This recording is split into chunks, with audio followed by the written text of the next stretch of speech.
It's great to be here with JP Edwards from OMD. How's your week been so far? Hectic. I've been catching up from half-term holidays, so it's 2 weeks in one, I guess, this week. And it's been a big week in the news. We've had Facebook's quarterly results in, and they're on the up. Is it 7 billion they've hit now? So Yes, more, I think, yeah. it's very impressive, isn't it? And what are your predictions for how they can go on from here? Is it going to keep rising? It's hard for us to make predictions about kind of future revenues and those kind of things. But I think what we can say is that there's an old aphorism that the best way to predict the future is to invent it. And I think that Facebook have done a great job to date in terms of inventing that future.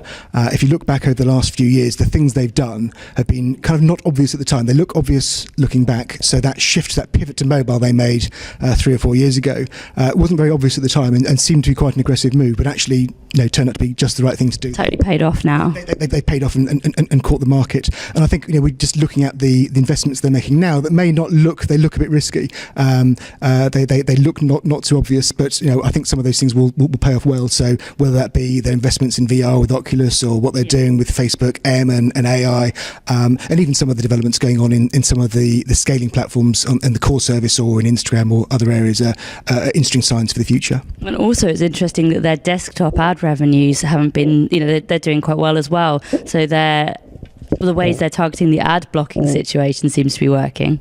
Yeah, so they are innovating really well. They understand their user, and what they're doing is generating ever a larger share of their users' daily media time and finding many more contexts that go beyond that core social network that it was invented as, influencing our news consumption, influencing our video consumption, music consumption. They're finding a role in many roles in our lives. And now it looks like Instagram might be going towards e-commerce. Do you think that's something that other social media are going to keep adopting? I think other social media will be keeping a very close eye on it, and ultimately, Instagram's proved really successful for brands looking to associate themselves with certain kind of looks and feels and influences, and being really close there, and especially exploring the visual element. So I think it seems that's one thing that to me seems a relatively obvious move now, and relatively low risk. That just the ability to be able to get what's been proven to be a great driver of consideration and influence is then just being one click to a sale. Would seem to be a relatively obvious thing to do, and therefore should be driving good revenues. And if that's the case, then I'm sure we'll see other platforms following.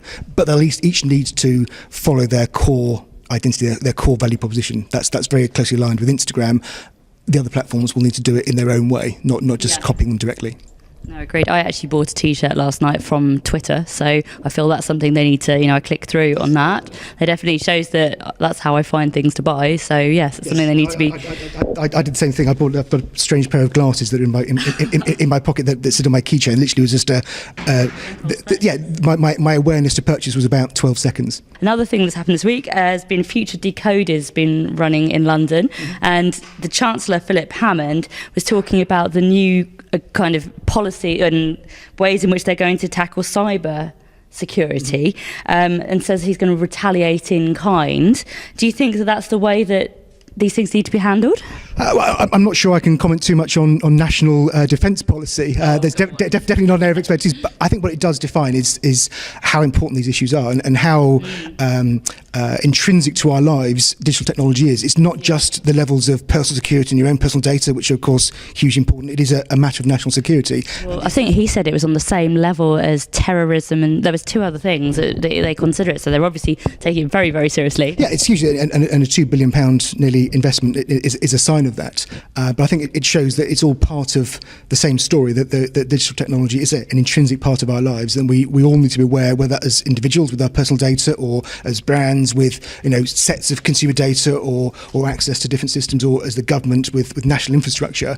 It's vitally important, and we need to be very cognizant of that. Finally, it's coming to the end of our Meet the Millennials time to apply. As of Monday, entry will be closed, so get your entries in. If you could go back and give yourself, when you were 21, a piece of advice for the future, what would you say? That's a very long time ago. I was just starting in the industry at that point, and I suppose the industry as it was then is unrecognisable to what it is now. My entire digital career was predicated pretty much on the fact that I was the only person in the office at the time when an engineer came around to install our modem in 1995. Whereas, of course, those things are now in a big part of everything that we do. And so, how you differentiate yourself and drive your career forwards is very challenging. But the fact is that there are huge opportunities out there. So where maybe I was able to rise on the digital revolution of the late 1990s and early 2000s, it'll be the emerging technologies that the millennials will be making their name with. So where I think a millennial of today shouldn't so much focus on the fact that they're a digital native, but they're the first wave of AI immigrants, and it'll be the new wave of technologies, VR, AI, those things, and how they invent those futures. That's how they make their name, and also how they work with us in the slightly older generation who have the received wisdom about how business works and the universal truths about consumers, learning those things that haven't changed, but then also capitalising on the things that are changing. Brilliant. Well, thank you very much, and I hope you have a lovely weekend.